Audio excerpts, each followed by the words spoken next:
Welcome to Career and Leadership Real Talk, the no-nonsense guide for ambitious managers who want to have more impact and progress their career. I'm Pamela Langan, a job search coach and expert CV writer specialising in helping frustrated professionals land the jobs and pay rises they know they deserve. And I'm Jackie Jagger, a leadership and mindset coach specialising in helping newly promoted and new to role leaders to avoid the dickhead trap and lead with confidence. Between us, we've helped hundreds of leaders and managers to find new roles, take ownership of their careers, and handle the challenges that job searches and leadership responsibility inevitably bring. And now we're joining forces to share with you what we know has worked for our clients. Hello and welcome to this week's episode. We are in job search mode with this episode. So we are talking today about the top 5 mistakes that people make when they are putting their CV together. So if you're in job search mode or you are in the process of putting your CV together, then this is the one for you.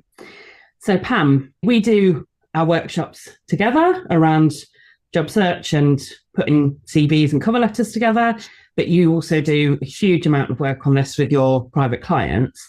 What is the number one mistake that you see that people have made with their CV? The number one mistake, in my opinion, is having everything on there, literally including everything and the kitchen sink, putting everything on there to try and make it look like you've got this really diverse skill set, that you've got absolutely every skill under the sun. And what you end up doing is creating a document that is quite difficult to read and quite difficult to pick out what the key things are that are relevant for that role. It can be really difficult then for the employer, or if it's not the employer directly, if it's a HR person or a recruiter doing the initial sift, then it can make it really difficult for them to try to figure out, are you right for this role? Because there's that much stuff on there and they want somebody that can just hit the ground running and somebody that it's really clear that they've got the right skills to do the job that they're recruiting for. Yeah, I'm having flashbacks as you're talking about that to when I was that in-house recruiter. And you're so right. It makes that job harder. And I think that's often the case when people are writing their CV, understandably, they want to showcase all of these skills. Like, you've worked really hard in your career, you've done all these different roles, and you want to showcase everything that you've gained. And it feels like the more you can include and the more you can showcase, the stronger candidate you're going to be. But that person who's doing that initial sift and deciding yes or no, am I going to put this person in front of the hiring manager for them to review? That person often isn't a specialist in your career or in your field. They are recruiting all kinds of different roles, and what they really need is a quick and easy and simple way to know from looking at this, does that match the brief that I've been given? Because that person that's doing the initial sift typically is not the hiring manager. It's typically somebody who has been given a brief, find me a person like this, and they will have asked questions about what kind of skills do you need, what kind of roles might they have been doing before, what kind of things are most important to making sure that they're going to be successful in the role. And your CV very quickly needs to answer those questions for that person for you to go on the yes pile. So yeah, totally recognize that. And so what's your guidance or advice then if somebody's got that CV with everything in the kitchen sink? And I think the other thing I would add as well is people including the Saturday job that they had when they were 16 and now they're like mid-career, have done loads since then. And I think people sometimes feel like they've got to have every single job listed, and you really don't. What would your guidance be then if somebody wants to perhaps sift and prune their CV from what it is now? How do they know what to include and what's okay to take out? So what I would do to make sure that your CV stands out is just look covering the last 10 years worth of job roles. Everything else can go onto your LinkedIn profile, but the CV document, that just needs to be the last 10 years. What you want to do to make sure that you know that you're tailoring it right and that the reader is going to be able to see straight away that you're right for the role is to look at the job description, read it a couple of times, because the first time you read it, you'll get an idea of what they need, but you need to get that real in-depth understanding of what they're asking for. So read it a couple of times and then ask yourself, what are they actually looking for? What do they need to see from me to know that I'm the right person for the role? And write out a list of things that you think they need to see, and then go through your CV and ask yourself, is this relevant to what they're looking for or what they need to see? And if you go through that line by line, what you'll be able to do then is you'll be able to enhance bullets that you've already got. You'll be able to add in bullets that you're missing, and you'll be able to delete any bullets that are no longer relevant or necessary for this particular job application.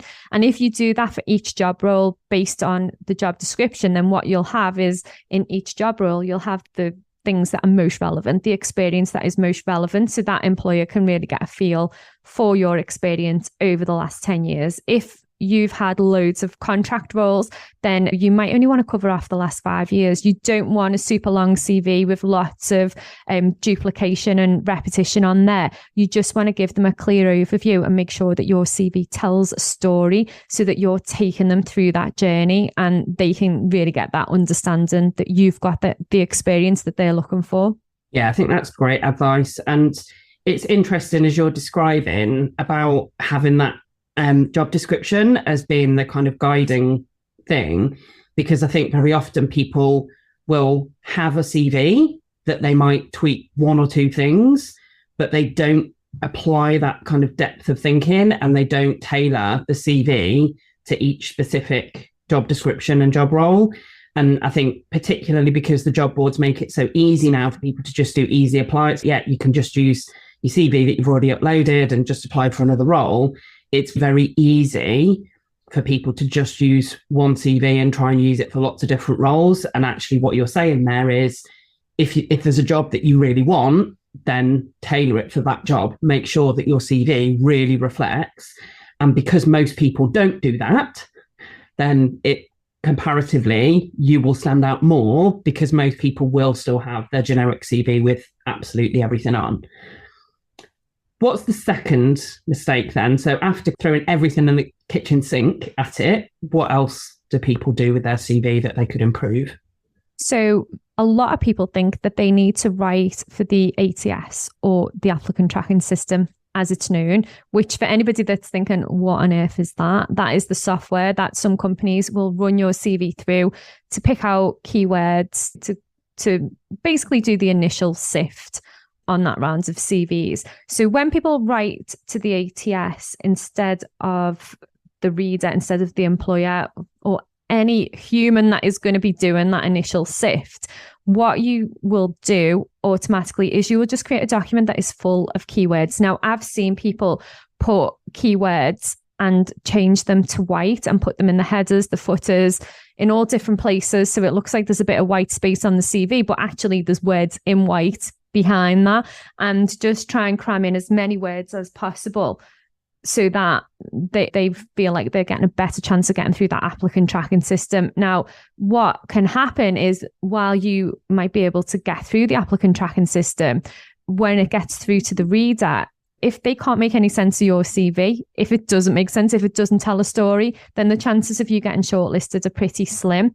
And plus, when you are writing it on a keyword basis, a lot of the sentences are just going to be really bland and boring, and you want to be able to draw the reader in. So I think you really need to be thinking about who is the person I want to read this and what do I want them to know about me.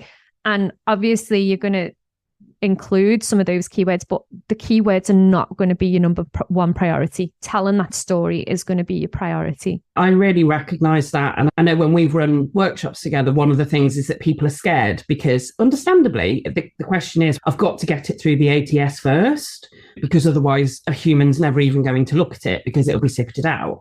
And I do completely appreciate that apprehension and that fear. But like you say, the problem is, if you then write it for the ATS, then when it's in front of a person, all that work has been wasted. And I've been on the receiving end of those CVs where I can see why that's come through to me, but I don't understand who you are, what you're about, what you can bring. And again, coming back to, you want both the initial person who's sifting and the hiring manager, you want to pique their interest with your CV. You want them to really feel like, even though it's a formal document, that you're a real person behind this, and almost get them into that mindset of them imagining and having questions that they want to ask you, because the interview is the opportunity to do that. So that's what your CV is there to do, is to get you an interview. And I think that's great advice, is to write that for the human first and foremost. And if you're doing what you described in that first point of taking the job description that is out there and tailoring your CV for that and including relevant bullet points, you will be writing in a way that is going to cover the most relevant keywords that the ATS is likely to be looking for anyway, because an ATS typically will be set up, it will look for, have you got experience of a particular job title before? It will look for, have you got specific qualifications to the required level? There might be some screening questions when you actually apply. So you will be covering those bases if you're just writing your CV in a way that is relevant for the job anyway. So you really don't need to worry about the ATS. I think people just get their knickers in a knot over it unnecessarily. Yeah, just take that pressure off yourself and just think about, what do I want these people to know about me? And you're going to be more successful doing that than you will trying to figure out what are the exact keywords they need to see in this, because the story is going to trump any keywords every day of the week. So what's the third mistake then that people make when you've dealt with those and you've sifted it and preened it and you've made it sound like a human rather than written for an ATS? What next do people need to do?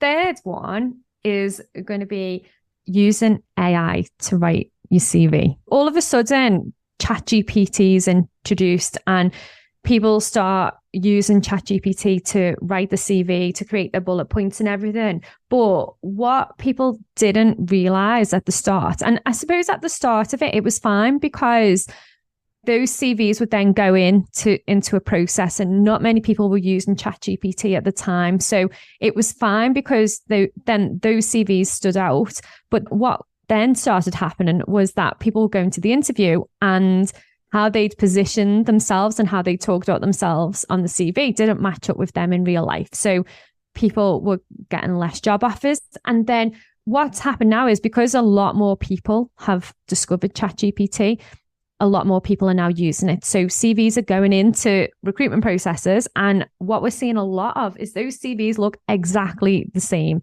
If, for example, a lot of the ones I've seen are like sales and marketing recently, and they're all saying the same. They're all seasoned professionals. What does that even mean? They're all fostering something or spearheading something else. And you can see a mile off that they've used AI. Now, that's quite off-putting, because then I can't get to the bottom of your story. I can't understand who you are as a person.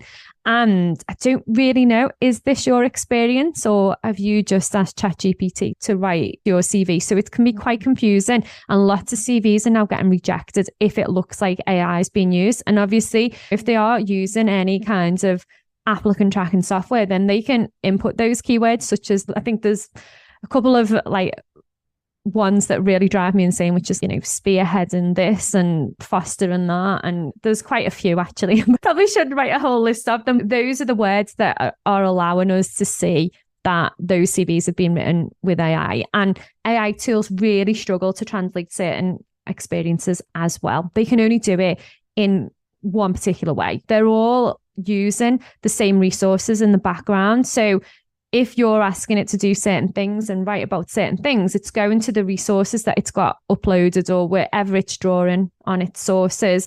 And what you're going to get is the same as what everyone else is getting. There's only so many prompts and so many ways you can do it. So try and write your CV without trying to use AI. If you're really struggling, then it might be good to give you an idea of what to put on there. But if it doesn't sound like you, and that's not how you speak, and they're not the words that you would usually use, then definitely change those words, remove them, and just use the output to create something that works for you. If you're better starting with something than with a blank screen, then it can help, but just be aware that you don't want to come across the same as everyone else. I totally agree. I was talking to somebody not that long ago who was recruiting for a senior marketing role, and they had some additional questions as part of the screening process. And these are senior people in marketing, and they cut and pasted the response, but they actually included the prompt. So it was really clear that's exactly what they'd done. They just used AI to create those responses. And it's so quick that people can pick up on, this just sounds exactly like that one. And you've got to assume that the other candidates in the process are also going to judge that they've got similar experience, similar level of seniority to you, have done similar things before. So whatever you've put in to generate your CV will be similar enough to what the other candidates in that process are likely to have done. And it will just look really obvious and really evident. So yeah, like you, I think it's fine to give yourself a bit of a starter and kind of use it for brainstorming and put a job description in and say, what are some of the key things that I would need to demonstrate from my CV, and use it to get ideas. But when it comes to writing, it's just got to sound like you. Otherwise, you're doing yourself a disservice. You're blending in with the other people in the process rather than standing out from them. What's the fourth one then? Beyond that, what else do people need to be mindful of avoiding when it comes to their CV writing? So number 4 for me would be missing out a professional summary. And there's always that debate on, should I write one?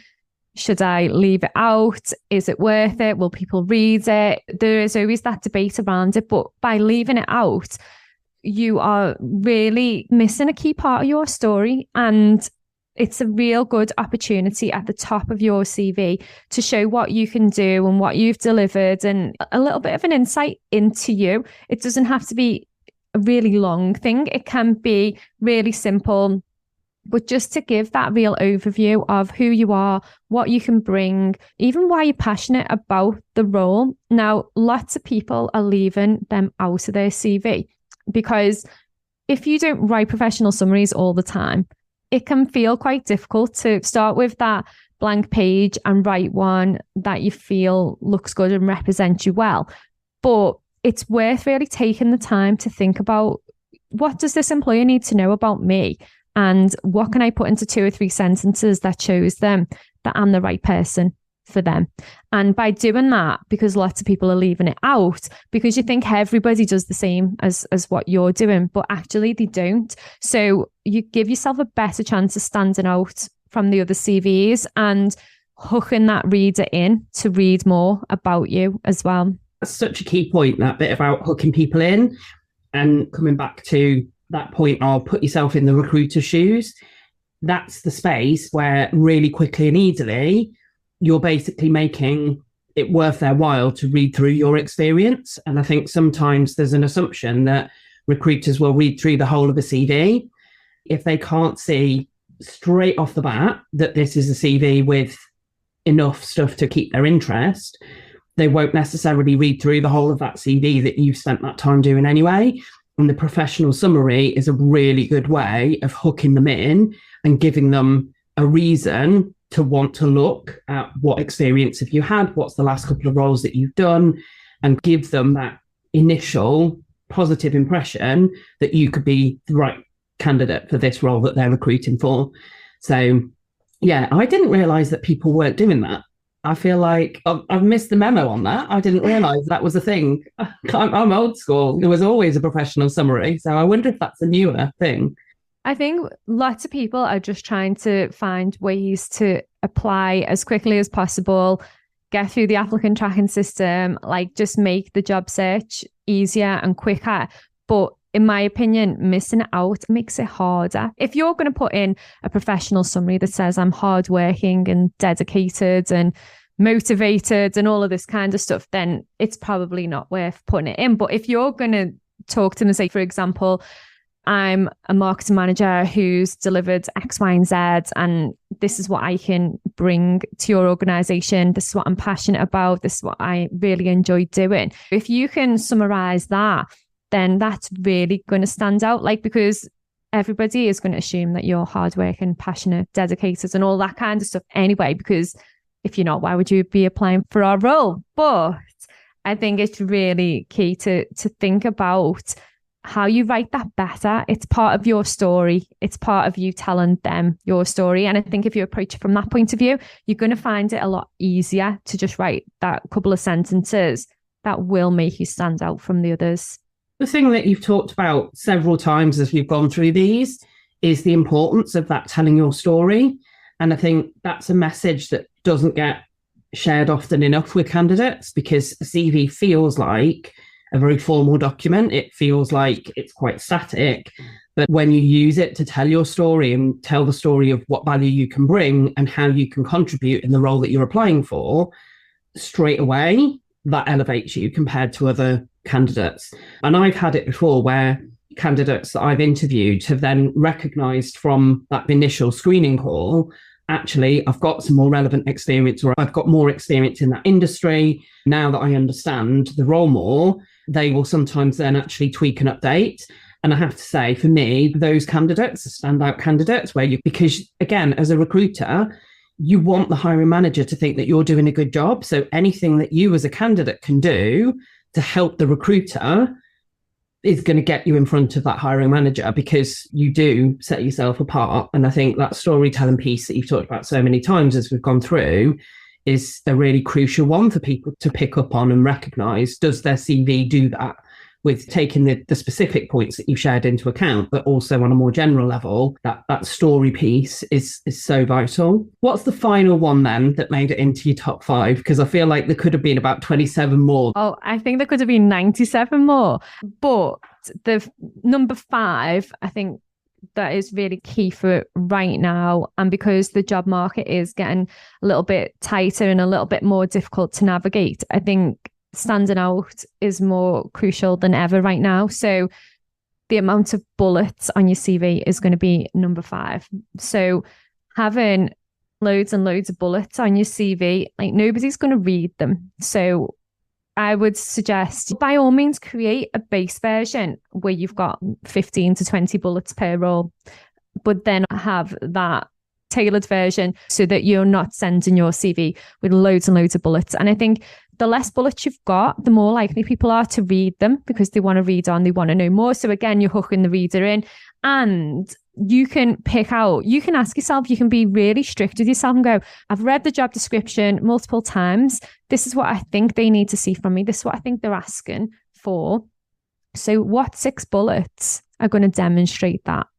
How can I showcase my experience in 6 bullets? Now, if you do that, you're going to do yourself a massive favor, because you're going to start doing your interview prep, which I think everything is about interview prep. So from as soon as you start reading that job description, researching the company, like you're in interview prep mode way before you've got that interview. And it's the same with the bullets. So when you're scrutinizing your experience and you're thinking, what do they need to know from me? What is the most relevant? And you are being really strict with yourself, really honest, and going through and discounting some things and adding some things in and enhancing other things, then what you're effectively doing is you're creating that easy to read document that tells the story, but tells it in a really concise way that is super easy to read. And I think that is the key thing. So if you are currently reviewing your CV and looking at the bullets, like you just want to go through them and really refine them. Create that fresh version that has just got those 6 to 8 key points that show and demonstrate what you can bring to the table.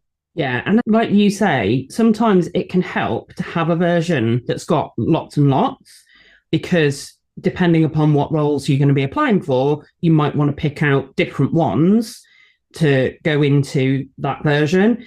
But I think that's what happens, is that people, again, it comes back to, you feel like I'm doing all these things in this role, and actually different aspects of this are going to be relevant and important for different roles that I might apply for.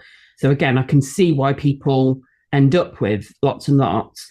But yeah, absolutely, from a recruiter perspective, if everything's important, then nothing is. If somebody's got a dozen or 15 bullets, you're not going to, by the time you've read to the bottom of that list, you forgot what was at the top of it. So it's about really standing out with the things that are most relevant. And again, making sure that you get into the mindset of that recruiter or that hiring manager. What do they need to know that you can do or contribute? And what guidance would you give in terms of actually structuring or writing the bullet points then? What is a bullet point versus what is a paragraph? So with the bullet points, what you want to be thinking of is you don't really want to do any more than 2 lines per bullet point. What I usually like to do is highlight the key part of that bullet so it really stands out and makes it easier to read. If you're talking about, I don't know, maybe you're talking about return on investment, or you're talking about something that is really significant for that role, then you'd want to highlight it. Maybe it's a stat, maybe it's a significant increase or decrease in something. They're the bits you want to highlight. So you don't want to highlight the entire sentence, but you just want to make sure that you're highlighting the key part of that bullet. You can do that at the start of the bullet, or you can do that at any point in the bullet, just so that it's easy to pick out and scan read. I'd say each bullet should be 2 lines and really concise. You might want to write out the bullets and then revisit them and ask yourself, am I using the right words? Am I using too many words? Can this be reduced? And get it to the point where each bullet is no more than, say, 2 lines long and gives a real clear description of what you've delivered in that role or what you're currently delivering. So if it's a previous role, you're talking in the past tense, and if it's a current role, then you're talking in the present tense. Yeah, and with bullets, people often, I feel, miss a trick to quantify the point that they're making. And I think sometimes people feel like, oh, I can't quantify it because there isn't a number. If there's some things that naturally lend themselves to stats, and then there's others that don't. But even if they don't have a percentage increase in sales or profit or a growth of whatever percentage, even if it's not that specific, finding a way to quantify the impact of what you've done is so beneficial. It just makes the bullets so much harder hitting. It just makes it easier for that person to relate to when they're scan reading it. And like you say, I think it's that scan read is a crucial point that you made, because you do have to assume that when somebody is picking up your CV for the first time, that is all they're going to do. So everything that we've talked about today has really been about making it easier for somebody to get the message really quickly, really simply, and to get an immediate view that, yes, you could be the right candidate for this role. That's the job of your CV, isn't it? It's to get you the interview. Yeah. And that is and people forget that people think this CV is going to get me a job. I need this CV to get me a job. Actually, the CV just gets you the interview, and it's the interview and the conversation that you have in the interview that gets you the job offer. So I think sometimes as well, take some of that pressure off yourself, because your CV is effectively a personal advert that you're putting out there that's going to attract an employer to invite you for an interview. And then once you get into that interview, then that's a whole different ballgame. That's a conversation around what you can bring. And obviously that's a 2-way exchange of information. So I think if you start thinking about your CV as that personal advert, something that tells your story, something that demonstrates what you can really do and deliver, then that is going to be a lot more successful in helping you get that interview than any other way that you've ever written your CV before. So that brings us to the close for this episode. We hope those have been helpful for you if you are in job search mode, if you are creating that CV, or if you've perhaps been struggling to get your CV to get you an interview. Hopefully there's some stuff there that will help you to refine it and take a fresh view of it. And as we've mentioned a couple of times, Pam and I do run CV workshops. So if you have got a business where you are potentially, for example, got redundancies that might be happening and you want to support your teams to be able to create the best CV possible, then do get in touch. Likewise, if you are in job search mode and you would like to attend one of those open workshops, just drop us a DM and we can let you know when the next open one is running. And other than that, thanks as ever for listening. If there is anything that you would like us to cover, then as normal, please just drop us a message. And thanks for listening, and we will catch you again next time. Exciting news from us. If you're an ambitious leader or manager earning 50k or more and you're ready to take your career to the next level, we have an opportunity for you. Introducing Catalyst Career Club, your secret weapon for unlocking career success. As a member, you'll get access to monthly live training sessions, exclusive job opportunities, and the ability to get personalised advice from us on your toughest career challenges. We've helped thousands of driven leaders like you secure significant pay rises, land dream roles, and thrive in their careers. And now we want to support you in achieving your most ambitious career goals too. Membership is just $6.99 per month with no contract or tie-in. And as a special bonus for being our podcast listeners, you can use the code podcast at checkout to get your first month for just £1. Head over to pamelalangan.com /Catalyst Career Club to sign up now, and we'll see you inside.